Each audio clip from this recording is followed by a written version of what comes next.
So starting on page 242 of the supplement, this is supplement number 22, titled Involution of Consciousness, referring back to page 135, which is in part 8, that's titled Evolution of Consciousness. Meher Baba comments further, full consciousness, which is complete as soon as the first human form is taken, gradually withdraws plane after plane. This involution of consciousness, parentheses, which consciousness is already complete, close parentheses, begins for the first time when the hard set gross impressions become thinned out. Consciousness thus experiences the first plane. As the impressions get thinned out still more, the consciousness withdraws or involves more and experiences the second plane, and so forth until the seventh plane is attained. Withdrawal of consciousness means that at first the consciousness which was complete was focused on gross impressions and far from being focused on self. Later on in the process of involution, as the impressions thin out more and more gradually, with the help of diverse experiences of opposites, the consciousness also concurrently shifts its focus gradually towards self. In the seventh plane, the consciousness is no longer impressioned consciousness, and this naturally results in the consciousness focusing upon itself. This means that the consciousness identifies itself with self as all impressions have vanished. Supplement number 23, 5 algebraic definitions, also referring back to part 8, Evolution of Consciousness, page 137.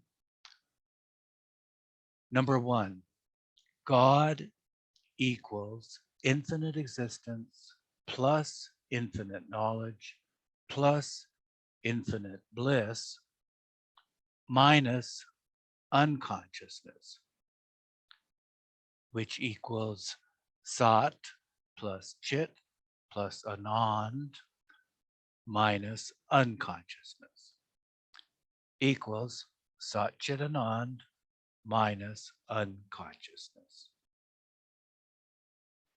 2, perfect master equals Kutub equals Sadguru, equals infinite existence plus infinite knowledge plus infinite bliss plus consciousness, equals conscious of being infinite and conscious of finite simultaneously. Number 3, Savior equals perfect man equals Insan Kamil equals Puratan Purush equals Buddha equals Sahib-e-Zaman equals Rasul equals Avatar equals Living Christ, equals infinite existence plus infinite knowledge plus infinite bliss plus consciousness, equals conscious of being infinite and conscious of being finite simultaneously.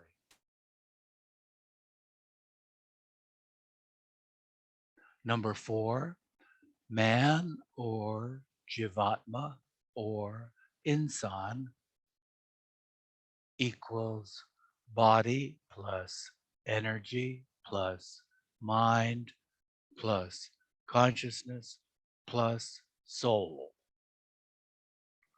Number 5, Majzub e Kamil equals divine I equals divine consciousness minus finite consciousness. Supplement number 24, the 4 types of mukti or liberation, and it's referring back to page 138 of the main text, which is also, this is also part 8, evolution of consciousness.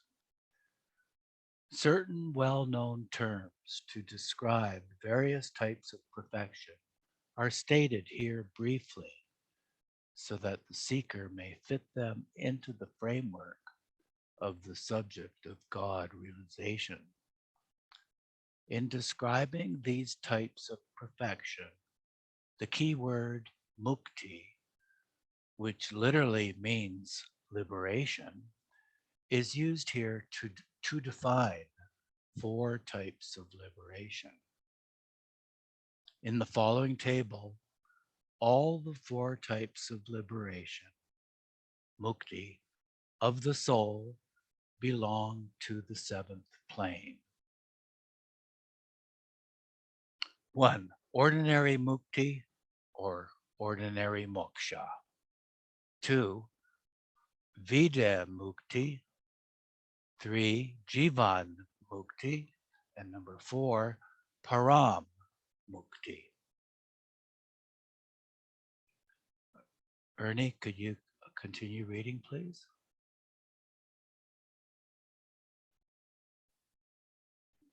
Ordinary mukti, najat, is achieved only after death by some exceptionally God-fearing, truth-loving, good souls. And this mukti usually comes 3 to 5 days later, after the soul has left the body. Since this mukti is attained without the body, the individual soul enjoys only bliss, anand. And although power and knowledge are there, such a mukti cannot experience them. Such a liberated soul is conscious only of the bliss of union, and for him creation no longer exists, thereby bringing to an end the constant round of births and deaths.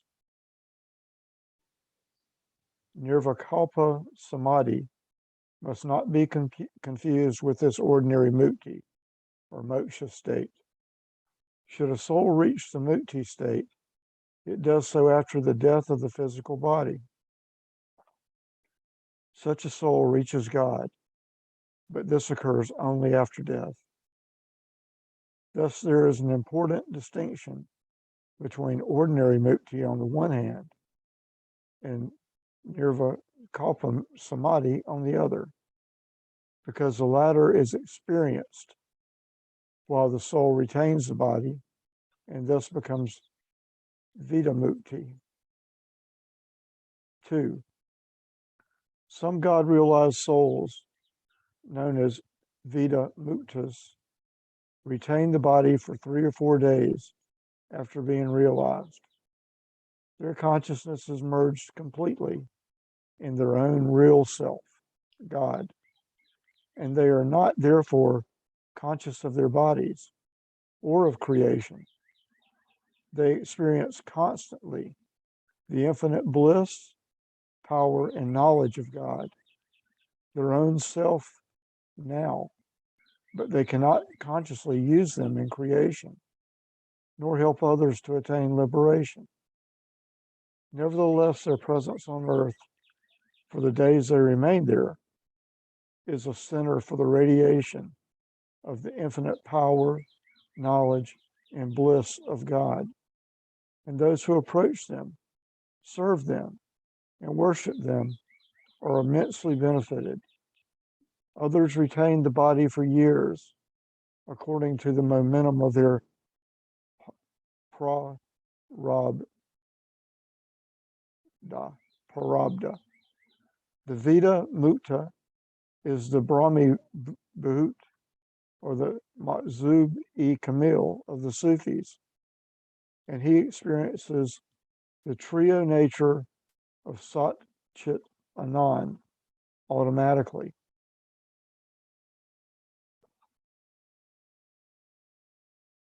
The Jivan Mukta, Azad-e-Mutlak, is Turiya Avastha, Thana Ma Albaka, enjoys all bliss, all knowledge, and all power, and his consciousness is of the I am God state, and also of the three spheres, the gross, subtle, and mental.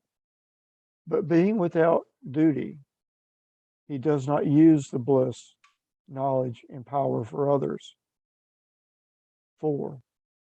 The param muta, who is known as the perfect master, Kutub or Sadguru, comes back to normal consciousness after God realization and is simultaneously conscious of the I am God state and the three relative existences and their corresponding spheres.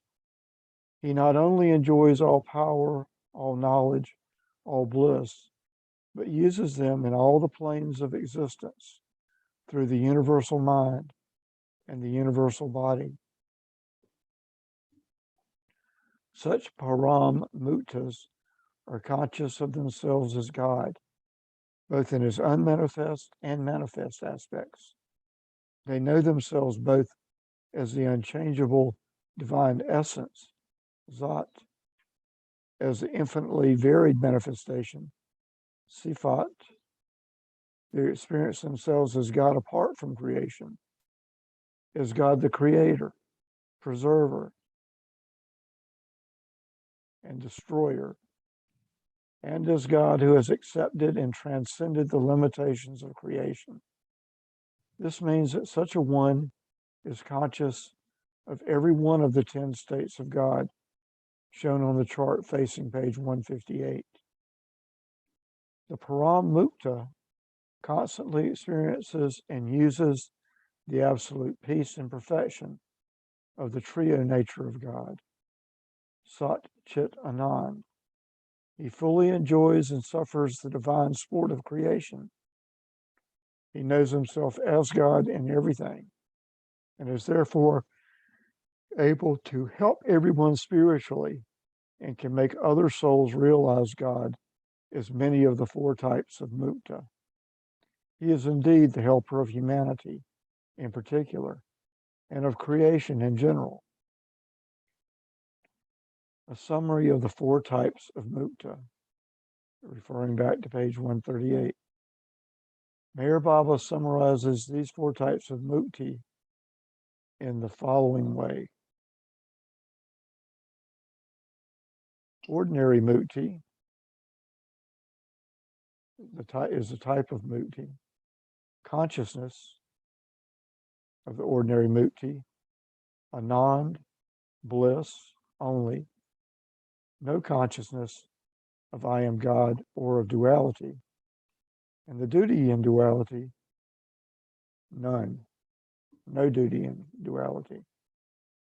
Type of mukti, Viday mukti, consciousness, I am God, Sat Chit Anand, or knowledge, power, and bliss, without consciousness of duality.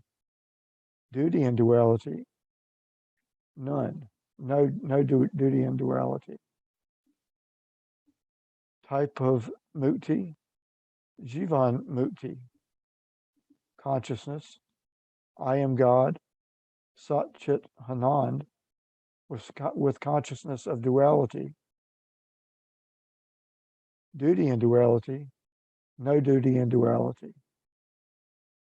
Type of mukti, param mukti, simultaneously, I am God, Sat Chit Anand, with duality and divinity in action. And it does, yes, it has a duty in duality. See Thanks, Ern. also, okay. Yeah, so see all it says see also the summary pages 278 and 279. We haven't gotten there yet. Well, supplement number 26, signs of perfection, referring back to page 141.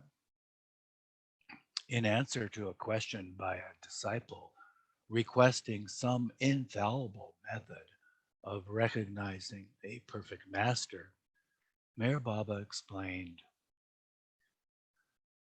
an ordinary man may not be able to discriminate satisfactorily between the different stages of spiritual attainment up to the sixth plane. He may be able to know that such souls are advanced, but not the extent of their advancement. But when a sincere and patient seeker of truth comes into contact with one who is spiritually perfect, he will observe certain outer signs that are inseparably associated with inner spiritual perfection. The most important of these signs are three. Firstly, perfection is not only oneness with God, but the continual and uninterrupted experience of oneness in everything. A perfect master continually, without break, experiences and realizes his own self as the self in all.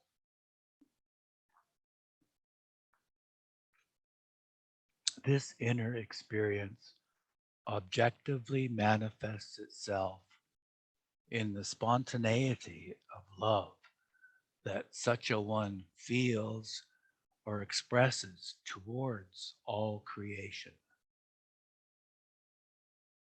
To him, nothing is attractive or repulsive. Good and bad, saint and sinner, beauty and ugliness, wisdom and idiocy, health and disease, all are modes of his own manifestation. When embodied perfection loves, fondles, or feeds any living creature, it feels and enjoys as if it were loving, fondling, and feeding its own self. In this stage, no vestige of otherness is left.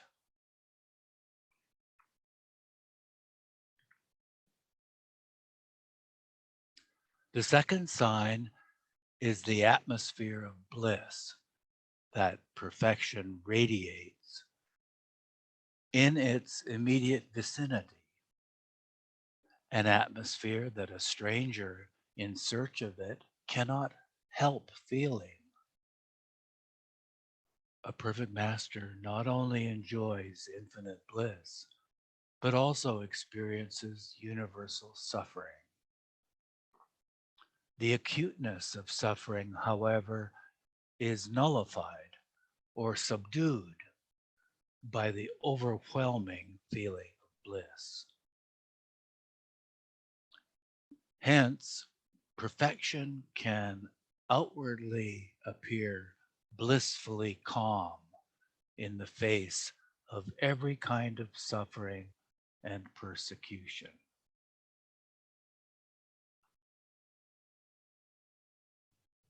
The third sign of perfection is its power to adapt itself to any level of humanity. It can be as nonchalant on a throne as in a gutter.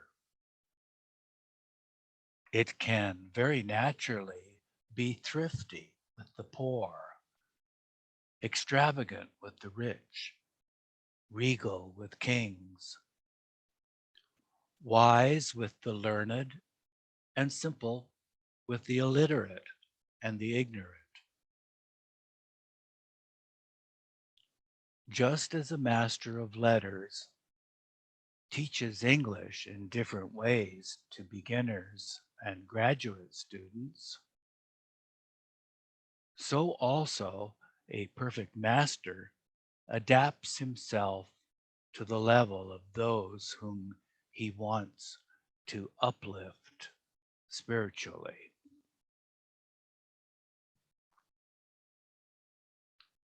Ernie, could you continue, please? Marion, would you like to read? I didn't realize Marion was here. And That's a good idea. Thank you. okay, thank you. My Honey view Bunny, was, also Mahu and I are here. oh, great. Awesome. He must not have been watching the chat. I No, guess he's yeah. intoxicated. But Okay. you know, your readings, both of you, they sounded so great. They were wonderful. Yeah. And I love the way Ernie read the chart.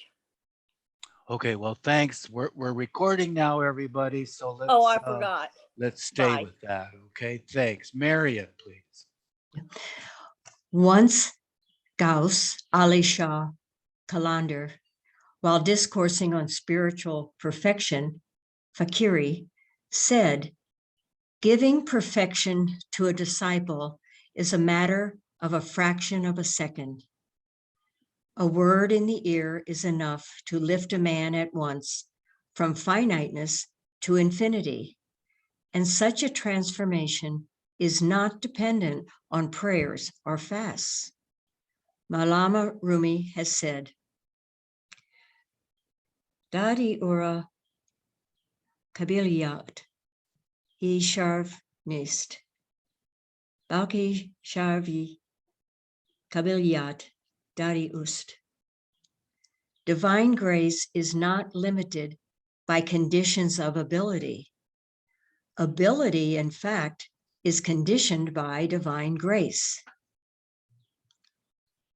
Hearing this, one of the disciples remarked, "Sire, if realization be so easy of attainment, then why is it that disciples are invariably made to undergo a long period of trials and austerities?" In reply, Gauss Ali Shah related the following anecdote. A certain man, having two vessels encrusted with the rust and dirt of many years, decided to have them cleansed. He gave one vessel to a professional who promised to cleanse it in 40 days, and the other to a man who undertook to do the job in a single day. The professional began to work at his vessel scientifically. He subjected it to many different processes over a period of 40 days, and he made the vessel not only spick and span, but also a thing fit for use. The second man, who had promised to finish the job in one day, adopted the very drastic procedure of burning the vessel in a huge fire. This cleansed the vessel quickly and completely, but made it brittle and worthless. It can be seen, therefore, that although both the vessels were made clean, only that which underwent the lengthy process was of any use. The master went on to say that it was for this reason that a perfect master seldom gave realization to an aspirant instantaneously, but led him to it slowly, so that he might become a robust, useful vessel for God's work. In this connection, Meher Baba once remarked to his disciples, realization can be imparted to anyone in a second. It will then be for one's own self only, with no benefit to others. The period of austerity, self-denial, and hardship which one undergoes with a master engenders power and gives authority to use realization when achieved for the spiritual awakening of others. There's an asterisk. See also Meher Baba, Perfection, Discourses 78 to 82, for the understanding of the difference between spiritual perfection and the relative perfection pertaining to the domain of duality.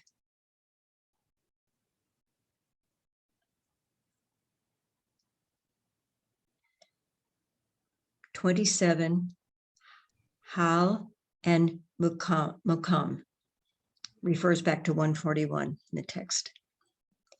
Here is a gist of Hal, experience, and Mukam, stage, in the light of Sufi Gnosis. Some Sufis believe there is no appreciable difference between Hal and Mukam. They maintain that every Mukam, that is Hal, at the beginning and develops into Mukam at the end, this applies to all the planes included in the subtle and mental spheres. Many, however, distinguish Hal from Mukam, according to Abdullah Haris Muhasibi of Basra. Hal is the gift of God. It is as fleeting as lightning and is secured by practice, mujahida.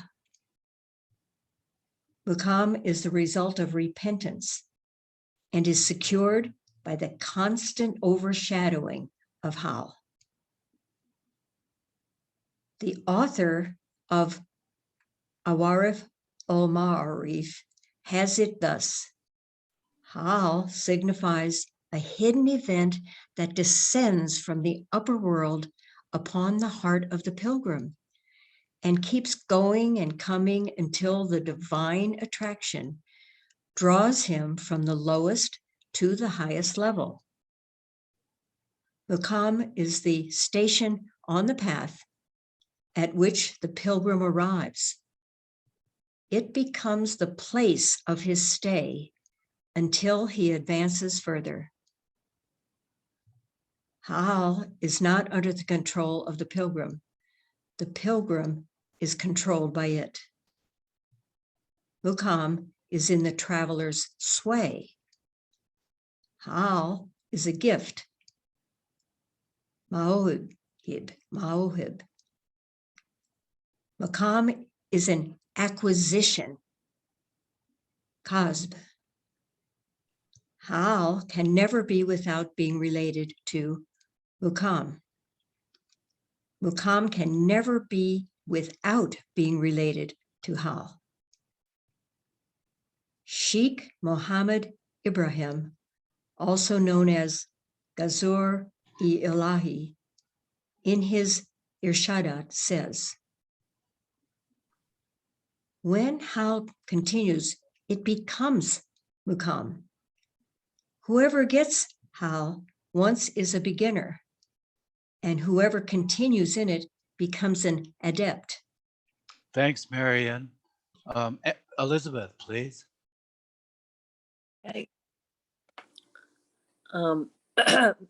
Mayor Baba explains that in the general sense of the word, Hal is the inner experience, which includes ecstasy, both controlled and uncontrolled, of relative existences on the first through the 6 planes, stages of the path.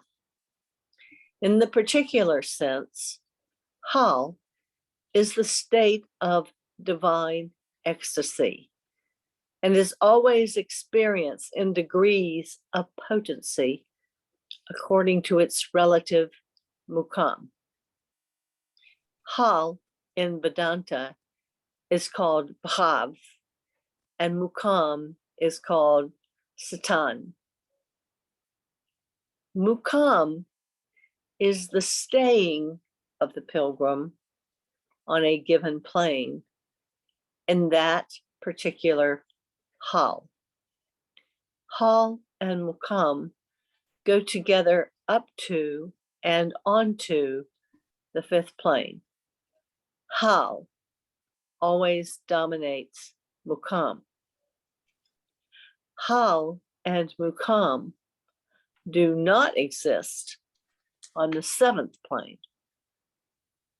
Where there is hal, there is duality. When one from the seventh plane comes down to normal consciousness and establishes himself on any plane for the sake of duty, then that particular plane becomes his mukam. Thus, for the Kutub, Sadhguru, there is no hal, there is only mukam. Ordinary men who are by nature emotional can enjoy ordinary hal while listening to music. But this is a pseudo hal and is not to be compared with the spiritual hal of a pilgrim on the path. 28. Advent of the Avatar, referencing page 149. Being questioned as to whether or not the Avatar is the first individual soul to have become God realized, Meher Baba replied, "It was God who first became infinitely conscious. See explanation in God's state 2b. All this means that God realized himself first. Simultaneously, God in his state 2a is infinitely unconscious. See explanation in God's state 2a. The other states of God and all divine statuses are the outcome of God's state 2a, eternally aspiring to gain infinite consciousness. As a result of all this, we find that man becomes God. The Sadhguru is man God, that is, man becoming God, and had to pass through the process of evolution and involution, whereas the Avatar is God man, that is, God directly becomes man without passing through the process of evolution and involution. The five Sadhgurus, Kutubs, perfect masters, effect the advent of the Avatar, Rasul, Christ, Buddha, on earth. And therefore, the advent of the first Avatar on earth was not possible without there first being the five Sadhgurus to effect that coming. Consequently, in the beginning, the five perfect masters became realized first, and then there took place the first advent of the Avatar on earth. Whether there have been 26 avatars since Adam, or 1,24,000 of prophets, as is sometimes claimed, or whether Jesus Christ was the last and only Messiah, or Muhammad the last prophet, is all immaterial and insignificant when eternity and reality are under consideration. It matters very little to dispute whether there have been 10 or 26 or 1,000,000 avatars. The truth is that the avatar is always one and the same, and that the 5 Sadgurus bring about the advent of the avatar on earth. This has been going on cycle after cycle, and millions of such cycles must have passed by and will continue to pass by without affecting eternity in the least. End of quote by Mayor Baba. Thanks, Elizabeth. Mahu, please.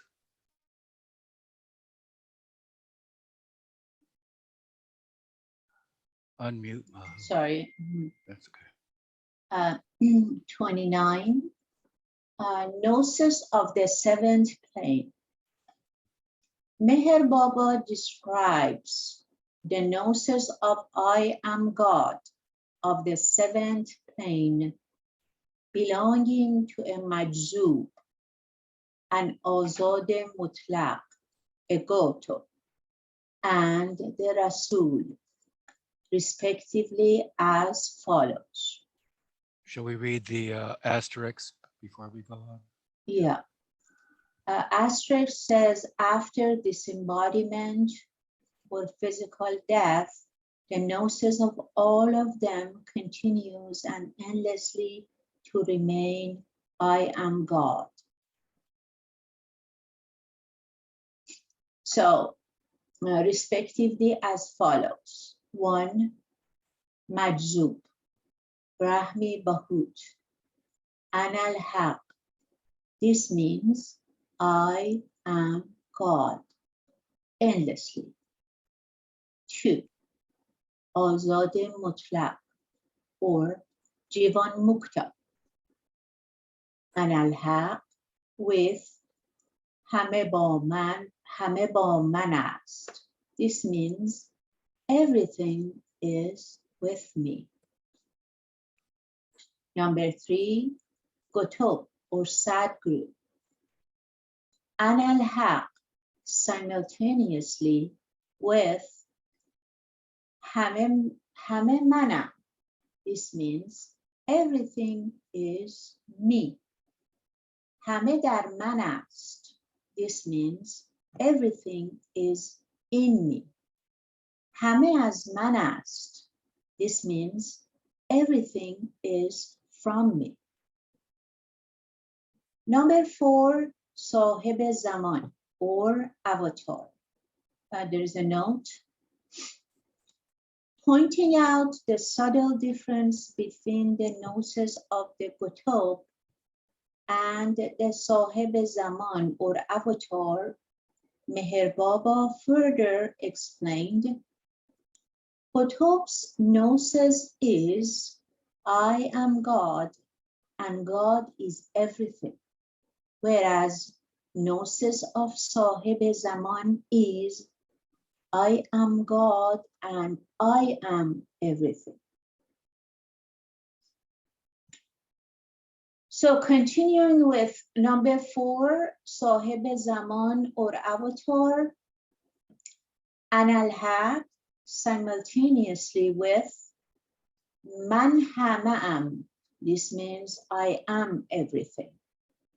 Man dar Hama'am.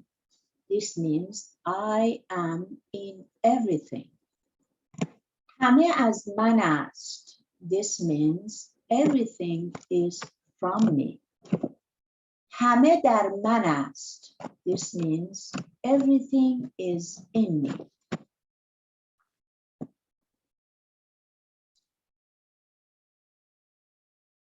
Okay, now number 30, the avatar and the Sadguru. The sense Meher Baba wishes to convey is, quote, when a Sadguru is said to be in good health or ill, all this is said and seen and felt by ordinary human beings. The underlying truth from the point of view of the Sadguru is that neither good health nor illness, nor anything whatsoever affects or touches his being being infinity in the least, because he is perfectly conscious or fully aware of illusion as illusory, and is thus fully aware that health and illness are both illusory. For example, they are the outcome of the nothing. Quote, how could be nothing ever affect him?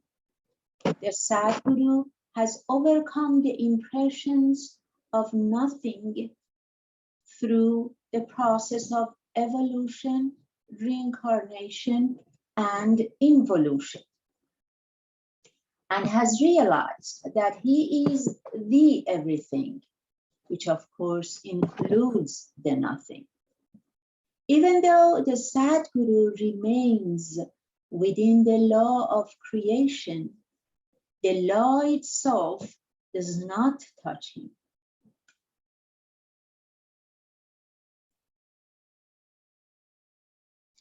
Sadguru means that man has become God.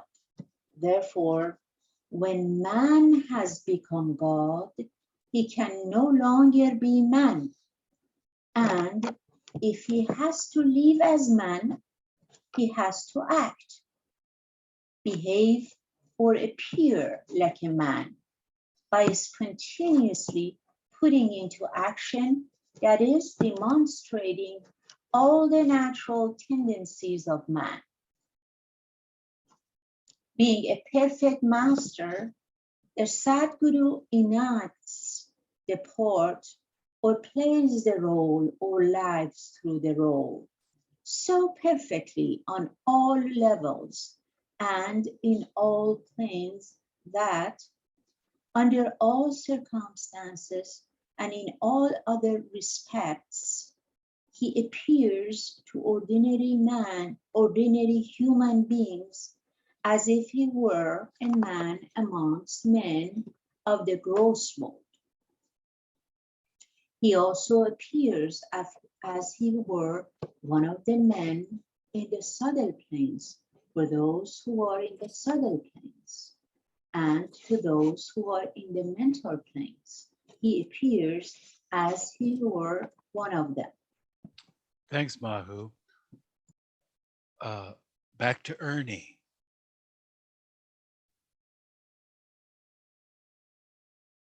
The Sadguru is simultaneously on the level of the lowest and of the highest. On one hand, he is established in infinity, reality. And on the other hand, he is the master of illusion. Thus, Sadguru has under his sway the two extremes, and reconcilement between the two extremes could only be established and maintained throughout all ordinary stages and states. Intermediary. Throughout all intermediary stages and states, by the Sadguru acting on all planes and on all levels simultaneously. In the case of the avatar, the story is quite different.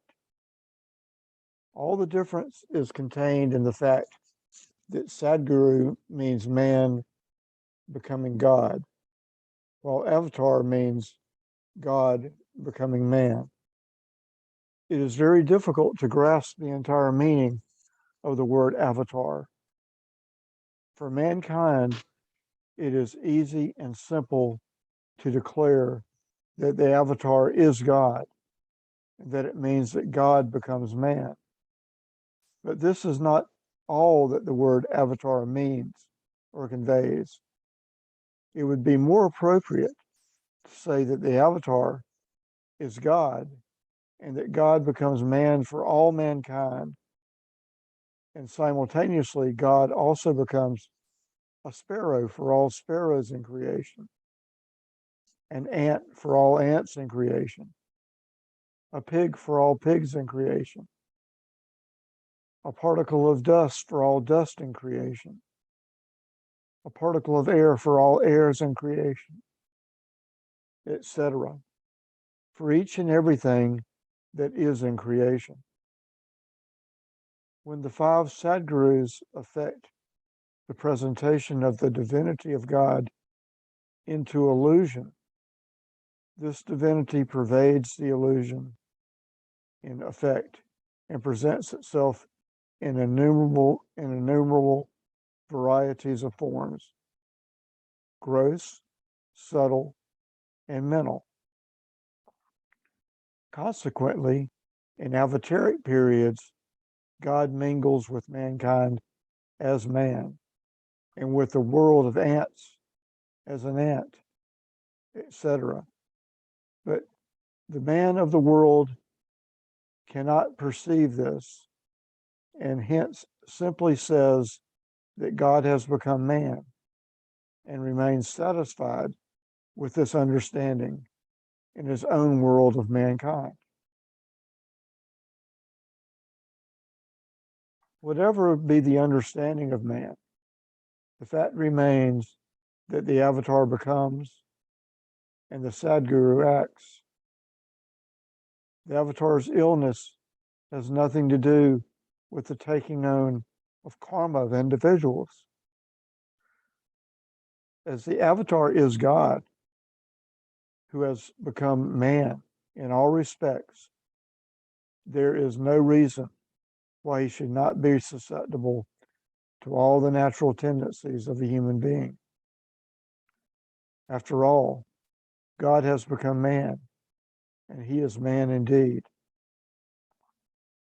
But although the avatar actually becomes ill, as a man who falls ill, it must be remembered that he also has simultaneously the background of his infinite power, knowledge, and bliss.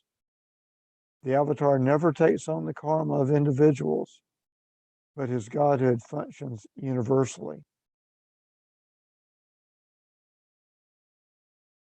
31. Action and inaction. In the beyond state of God, there is unconscious inaction. In the state of God realization, there is conscious inaction.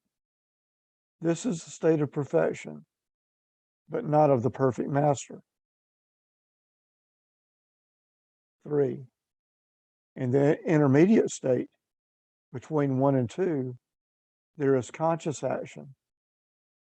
Actions promote sanskaras, impressions. Sanskaras, in turn, breed more actions and create bindings. In this state, there is bondage. In the state, number 4, in the state of the mazub, of the seventh plane, there is unconscious action. Number 5, in the state of perfect masters, there is conscious active inaction. Perfect masters are free of sanskaras. They have no impressions. As such, there cannot be room for actions of their own. Their lives are of inaction, but made active because of the prevailing environmental circumstances. Actions of perfect masters are prompted by the environment, by whatever atmosphere prevails then. Thanks, Ernie. Marian. Examples. 1, the beyond state of God may be compared with a child fast asleep in a cradle. It is an example of unconscious inaction. 2, the state of the God realized person, not a perfect master, may be compared with a child wide awake but still in the cradle. This is an example of conscious inaction.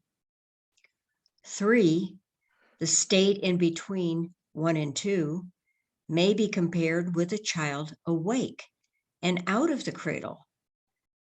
It is an example of conscious action. 4, the state of the majzub of the 7th plane may be compared with a somnambulist. The somnambulist walks about or performs other actions in sleep and is not aware of what he does in this state. Similarly, the majzub of the 7th plane does actions and is not conscious of them. His is unconscious action. He eats, drinks, speaks, etc., but all this is his unconscious action. 5, the state of a perfect master may be compared with a child wide awake, but inside the cradle that is continuously rocked by mankind. It is conscious, active inaction. Inaction is being inside the cradle, and active inaction is the rocking of the cradle by others. 32, Meher Baba on the hierarchy refers back to 150 text. Meher Baba says, in each cycle of time, which ranges from 700 to 1400 years, there are 11 ages of 65 to 125 years each. There's an asterisk. Shall we do that? Asterisk. In Vedanta, a cycle of time is called yuga, and an age is called hal. The Sufis call a cycle daur or zaman, and an age waqti.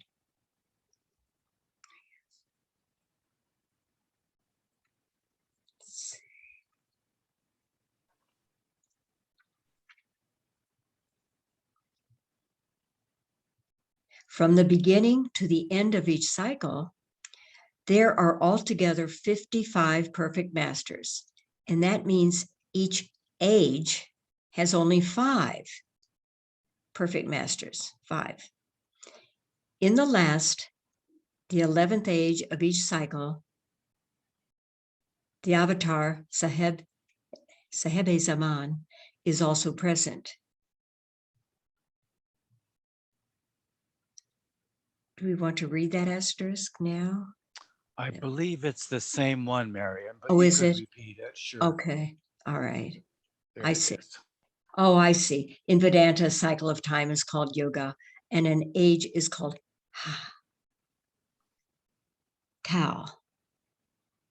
The Sufis call a cycle daur or zaman, and an age waqti. Isn't that yuga? Y-U-G-A. It's yoga, not yoga. Oh, I thought I said yoga. Thank you. It's very tiny. Okay. Now, in the last, the 11th age of each cycle, the avatar, Sahib-e-Zaman, is also present. Besides the 55 perfect masters and the avatar, there are also 56 Majzubs-e-Kamil in each cycle. These Majzubs, who experience the state of Vanafila, are the sleeping or inactive partners in the conduct of the divine sport, lila, of creation.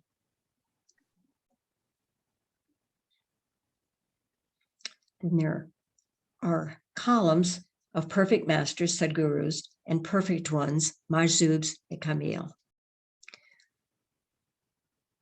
First age, 5 perfect masters, 7 perfect ones, of which 4 leave the body immediately after realization. Second age, 5 perfect masters, 3 perfect ones. Third age, 5 perfect masters, 7 perfect ones.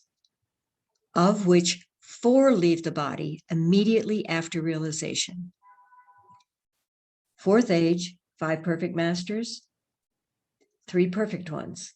5th age, 5 perfect masters, 7 perfect ones, of which 4 leave the body immediately after realization. 6th age, perfect masters, 3 perfect ones. 7th age, 5 perfect masters, 7 perfect ones, of which 4 leave the body immediately after realization. 8th age, 5 perfect masters, 3 perfect ones. 9th age, 5 perfect masters, 7 perfect ones, of which 4 leave the body immediately after realization.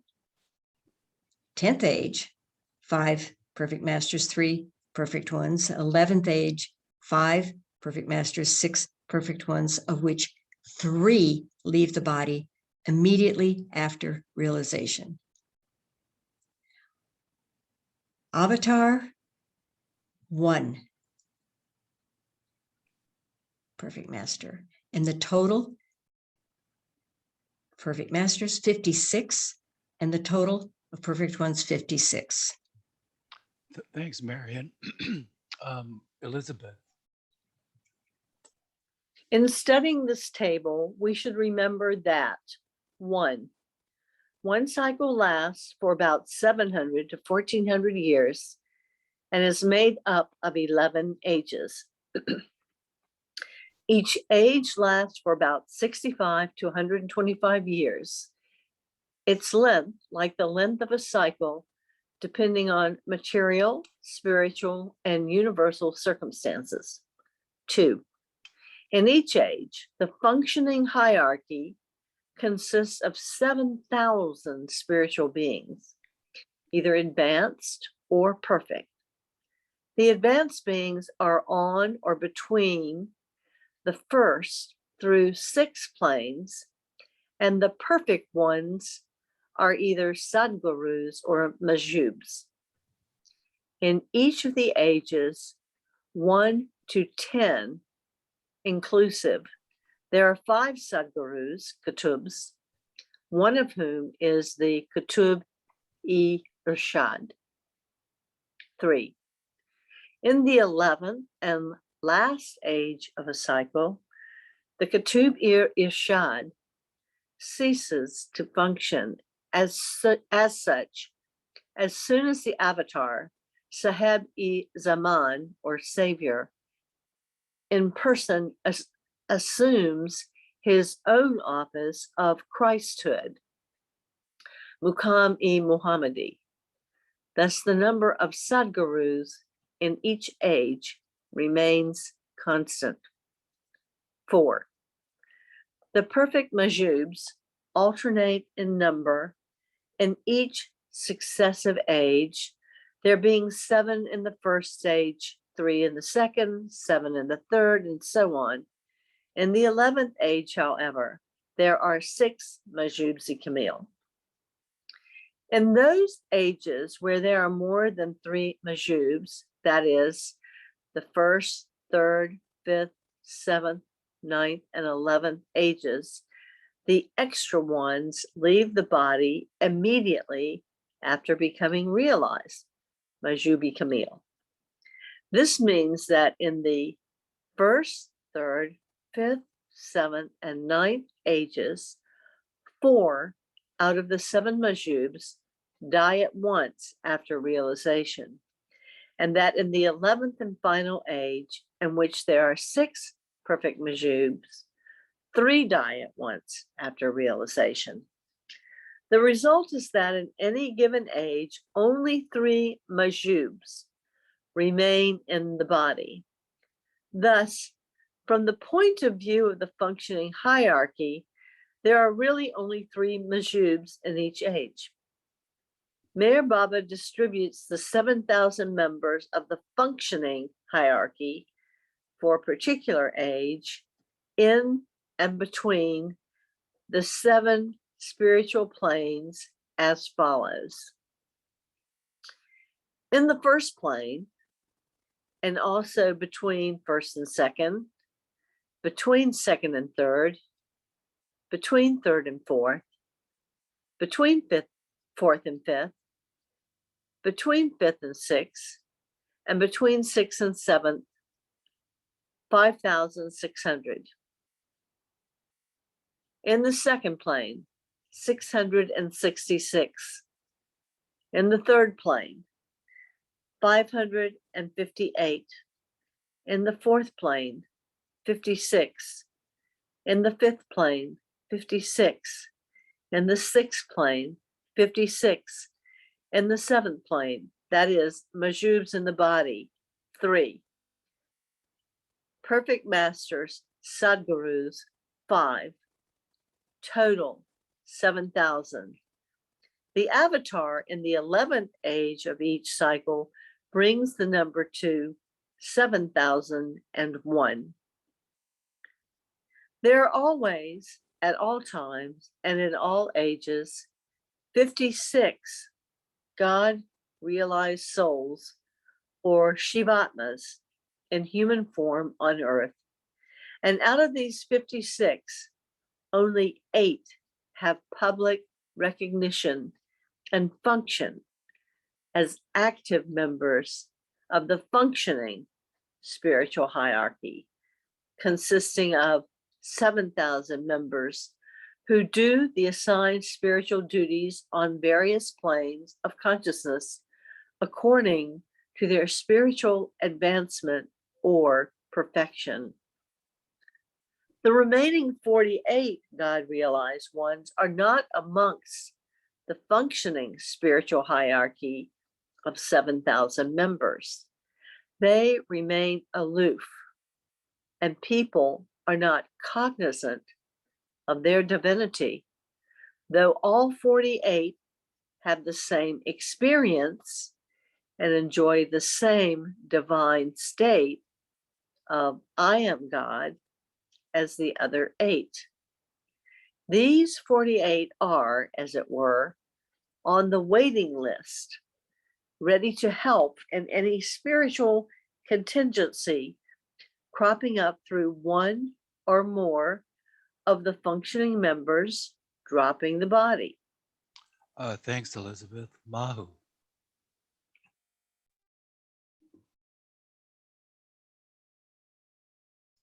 Okay.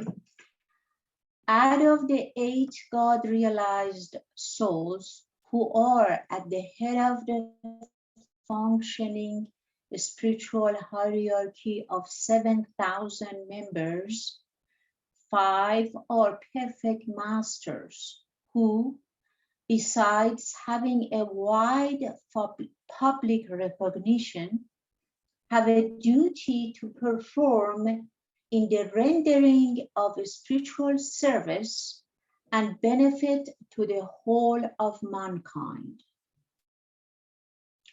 The remaining 3 are majzubs, who, in spite of having achieved godhood and remaining in the physical body, have no spiritual duty to perform towards mankind.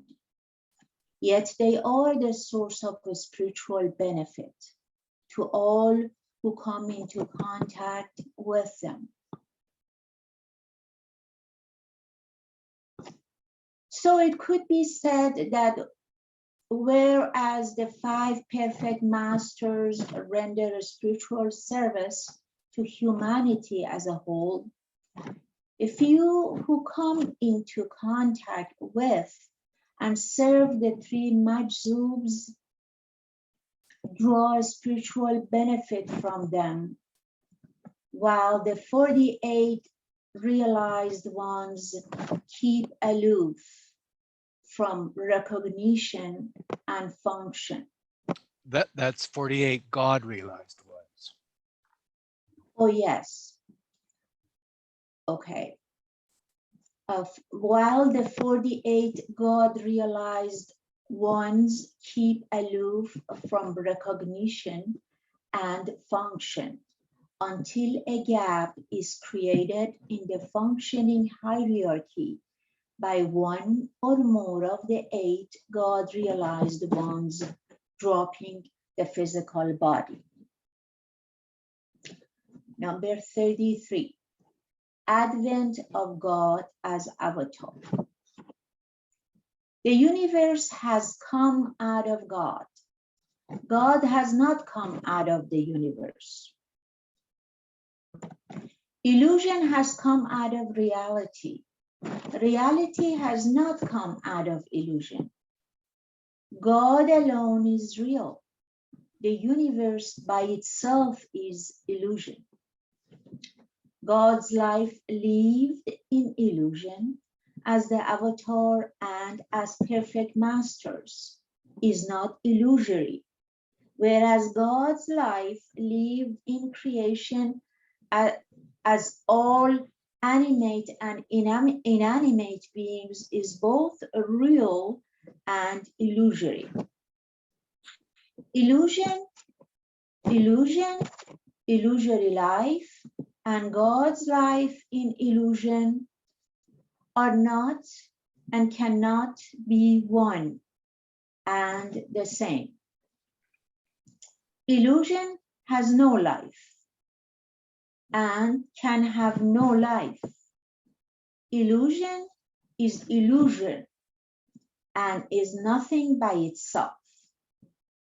Illusory life means life in illusion, with illusion, surrounded by illusion.